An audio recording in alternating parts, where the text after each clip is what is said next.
we're Group 12. My name is Tashi. This is Dora, Robert, and Hedmai. Today we're going to be talking about effective tools of communication with emails and text messages. So the topic of our video discussion will be the tools of communication. And the primary tools that we used to focus on was email and texting in the workplace. Okay, nowadays email is the primary form of communication. It's so easy, it's so convenient. It's easy to send out an email and reach, hundreds, thousands. Most of the time it's just like 20 people in your own office. It's so convenient that it's forecast to be used for the next 5 years. So I don't see anything replacing it anytime soon. There's other platforms that have come out. You have your video conferencing, conference calls. But I don't see anything replacing email. I think it's here to stay for a while. The only downfall to email and texting is sometimes it lacks that rich face-to-face communication and lacking that immediate feedback. Sometimes people aren't at their desk or they step out of the office. So sometimes other forms of communications are needed, like maybe you might have to make a phone call. And that's when you have to judge, is this an email or a text message or a phone call type of situation. For instance, bad news is something that you don't want to send an email, or it's something you want to do in person, in the office, in private. The importance of email would be, it's probably going to consume most of your career. I know myself, I spend about all day behind the computer, and I have 2 screens, and one of the screen is my email. I'm constantly on it. And there's important situations that you have to have and to think about. Nowadays we receive hundreds of emails. I know when I get back from a long weekend and I open my email on Monday, there's easily 150 emails. Do I need to see all of them? Probably not. Do I read them all? No. I skim through them. So that's one of the important objects is, you need an ease of reading these emails. Like myself, I base the importance on the subject line. And if you have a pretty crappy subject line with just 1 or 2 words, chances are I'm just going to ignore it. Or if it's not captivating, I'll leave it off till when I do have time to really read it in depth. The subject line may not be clear or may be ambiguous. I'll just set it aside.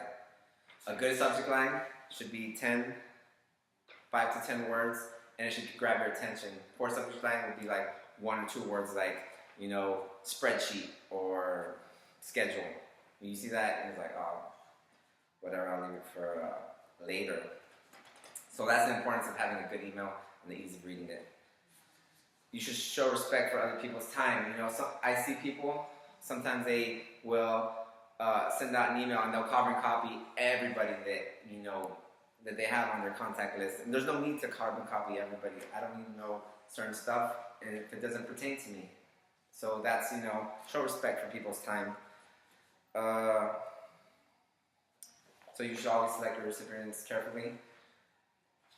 Another important feature is the priority flag. If you use this too often, people will think that it's not important, or like, oh, that's just natural, you always use the priority flag. It's like the little kid that cried wolf. Try not to use it unless it's really important. Okay, for text messaging, there's also other important factors that we need to consider. The importance of text messaging is, it reduces the amount of interaction you have with the customers or bosses or clients. You don't have to be, meeting or calling. Sometimes it's just simple text. You just need a yes or no answer, and that's what you'll get. It's quick. Texting is quick and convenient. Say someone's not in their office and you can't email them a text, hey, are you going to make it here? Or what time are you going to be here? And another thing about texting is that sometimes you're in a situation where you can't call or answer the phone or leave. You can just send a text like, hey, I'm in a meeting, I'll call you when I get out, or something like around that. There's another important communication form with texting is, know your recipient and the way text you. If they send a lot of emoticons, you know, maybe they feel comfortable with the informal texting. So, but it's important not to you be the initiator in sending emoticons or abbreviating certain words.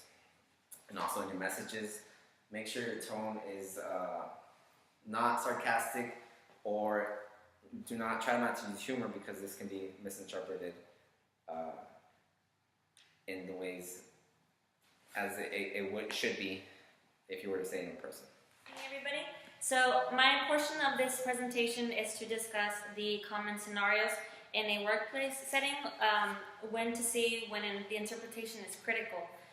So for example, my common scenario is that I work at a bank, and the bank that I work at is a 7-day banking center. And my position there is as a teller supervisor. So basically what my position entitles is that I am in charge of a group of tellers. I'm also the assistant banking center manager, so I have to help out the manager, who the manager has to respond to the regional manager. In any working company, you have the upper levels and different segmentations of management. So, you know, what my portion is of my job, everyday duties, is to constantly be communicating the activities and the productivity that needs to be transferred from my portion of the work into my managers, and from my managers to the directors. So let's say if I do 40 hours a week. Sometimes it's more when it's short staff, but more or less I do 40 hours a week. And so I have to be there in the morning, in the very early morning, to get the emails started. So what basically my portion is for emails is to summarize the work that was done the day prior. And then there's also a portion where I have to acknowledge any successes that the tellers and or personal bankers bring to the table. And what I mean by the successes is our tellers, whoever refers the most, or whoever brings in you know, the more referrals for credit cards or for loans, or even that teller that brings in the loan productivity, you know, that has to be acknowledged. So it's very important for emails to, you know, have the acknowledgement portion, because we all want to feel valued in our work industry. And when we feel valued, we have less deviant workplace behavior, and that creates a sense of loyalty as well. So emails can go a very long way. And so another portion that I would have to discuss in an email is the productivity. You know, managers are not with us in our banking centers every single day, so they have to see what is it that we are doing. If it's a slow day, and I mean, you know, let's say during the holidays we don't get a lot of traffic in, or there's also times where just customers just don't have the money or the time to be coming in, so they do everything virtually. And our directors need to see that we're not just sitting around and chit-chatting with everybody. You know, we're getting paid to work, so basically our initial responsibility is to do something that's going to benefit the company. So therefore, in that email, I discuss the productivity by each teller, in each personal banker, and my responsibilities as well as the managers. You know, sometimes the manager isn't always at work, so I send the productivity for her. And let's say if I were to go out for the day, and you know, I am a busy person, I do full-time school, and I just had my little girl recently, so it's very important that I have a business phone with the company. You know, initially I did not have a bank phone, it was only upper management that had it. And you know, initially they started to see how many calls and text messages I was getting from the teller staff and from the personal banking staff as well. So therefore, you know, I made it, you know, coherent to tell the management that, you know, not everybody has the luxury of having the unlimited text messaging, unlimited calls. So therefore, I needed something that management knew they could monitor my text messages, my emails, and my phone calls. So therefore, the best option for that was so that I could have a bank phone as well. And the benefits of having a bank phone is that I can do text messages and or emails through that device. And there's a lot of, you know, core strategies that can be done through texting, and I've learned the hard way with getting coached by my upper management employees. And it's in how you word your text messages that can lead to confusion. If you're not specific, that can lead to confusion. It can also be jeopardized by the way you put your grammar into a text message.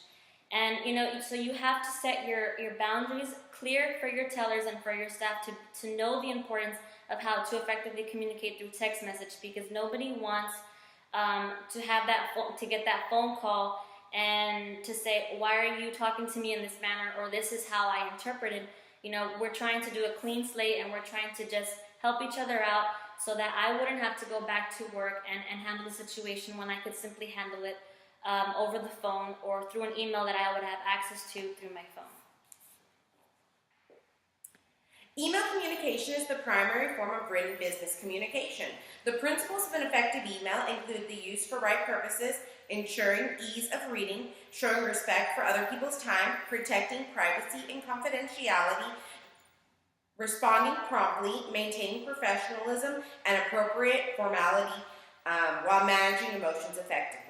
So email is great as a communication tool when used for the right purposes. Email is easy and convenient. Email has few constraints, meaning that it's low cost and it needs little coordination. Email also has high control. There's a paper trail of everything that's been said back and forth between employees. The writer also can think carefully about the emails and write them out in their own time in the privacy of their own office or home. So components of the effective email would include a subject line, a greeting, a message, a closing, signature block, and optional attachments. A good example of an effective email in the workplace would be an email sent out to all the team members letting them know about an event that's coming up that they should know about. Something that everyone can open up and read and understand very quick and easily. So for example, at work, I would email my entire team letting them know on Fridays was going to be a jeans day. So that was a quick and simple, effective email that I was able to get out to all my team members and ensure that they read it, because emails are checked daily. Another example of an effective email would be sending out an email confirmation for a meeting. So what you would do is you would send out the meeting to all of your team members, and they would reply yes or no if they will attend. That way, as a manager, you have a paper trail that they will be there. So if they don't show up, you can also use it, hey, you did not show up and you confirmed you would be there. Or you also know why someone will not be attending in advance, and you're able to prepare better. So those are examples of effective emails in the workplace. Text messaging also now is a great way to communicate in the workplace. For example, at my job, what we would do is we would text message the managers our goals every morning so that you can have them at the top of mind. Text messaging, when used appropriately, can be very good to help people stay on top of their tasks, remind people things that need to be done, and also ensure that messages are sent out fast and effectively. Text messages are read much sooner than emails, so this is a much faster way of communicating and getting your message out. The keys to make sure that email and text messages are both effective, to make sure that they are used appropriately and that they are used when necessary. It is always important in the workplace not to overuse text messaging or emailing. So for example, if you're trying to send out a message, only use one. You don't need to send an email and a text message repeating the same message once again, because that would be repetitive. Another example to make sure that you're doing effective emails and text messages is to ask for a simple reply. When you get a reply back from the person, then you know that they have read it, also that they do understand what's going on. When you send out an email or a text message that is not asking for a reply, that is just stating something, you're just throwing something out there. There's no way you can confirm that that has been read or hasn't been read. So once again, it is important to make sure that you do utilize text messaging and emailing effectively and appropriately. The way that you should gauge that differs in every situation. Sometimes it is important that you do send out an email utilizing exclamation points, and sometimes it's important to utilize a text message with exclamation points. And when you're doing that, that's appropriately. If you're just using it to be fun or cute, adding extra emoticons or little things, that's not always the most effective way to send a message that you're trying to get across. But it always differs in situations. Going back to the business portion of text messaging and emailing, to make sure that your communication is sent in a professional manner, you should always read your work before you send out. And also, if you're doubting it, have someone check your work. Not surprisingly, there is a big difference in how professionals of various generations use text, emails, and calls. There's also a big difference between how women and men use these technologies. Overall, women tend to focus more on active listening and building rapport. In text, women tend to send longer and more complex messages, use more greetings and closings, use more emoticons, and provide more rational and emotional content. In contrast, men tend to just boil it down to a single sentence or a thought. Similarly, at informal meetings such as business luncheons, women are twice as likely as men to consider mobile phone actions as rude or unacceptable. Professionals in the workplace also have a broad range of familiarity with communication technologies. Some are very comfortable with them, while others have never used them. Therefore, it is important to consider which of the technologies to communicate and which is the best fit for the situation and which is easiest for every participant. For example, a project team relies heavily on the use of email, corporate intranet, and the actual internet to communicate. A project team will usually use email to send routine messages and document attachments back and forth. They have a broad range of familiarity with communication technologies. Some are very comfortable with these methods, while others have never used them.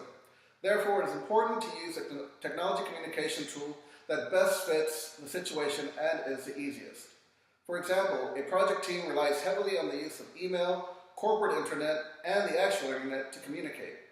A project team will usually use email to send routine messages and document attachments back and forth for review and approval. The advantage of using email is that the message can be tracked. Furthermore, email communication is very precise and efficient. Another point that is important is knowing how to choose when to use the various communication technologies. Every situation will have its own unique circumstances, so knowing what will fit is crucial. The main lessons to be learned have to do with the appropriateness of how and when of managing emails and texts. The following guidelines can help us as individuals utilize these tools at their optimal capacity. Only check digital messages 2 to 4 times each day, and only do that at designated times. You should never check more than every 45 minutes. Turn off all your message alerts. They can be distracting and it can have you checking messages more times than you should throughout the day. Use rich channels such as face-to-face and phone conversations to accomplish a task completely. This can avoid further confusion by resolving problems that might have come up. Reply immediately only to urgent messages. Avoid unnecessarily lengthening an email chain. You can usually shorten an email chain by placing statements such as "no reply necessary" in the subject line. And lastly, use automatic messages to help people know when you're unavailable. In conclusion, today in our presentation, we did talk about communicating with emails and text messages. In my portion, I did touch on communicating effectively and when used properly, how great email and text messages can be. Remember, you need to make sure that you check your emails and text messages before you send them out. You also make sure that you're using emails and text messages appropriately and effectively, and that you're always ensuring that your message is being delivered clearly. Also, Robert did talk about... I talked about a couple of topics, being that our topic is the tools of communication, being specific in emails and text messaging. Some important topics to remember would be the importance of the ease of reading when you're sending out emails. Another important topic would be, you want to keep your emails brief and to the point. You don't want to overload people with information and have them be fatigued and it hasn't even been like the end of the day. Be professional in your emails. A good greeting and a nice signature is always important to have, and it doesn't cost anything. There's one point where it talks about in the book where positive emails are viewed as neutral and neutral emails are viewed as negative, so that's something just to keep in mind.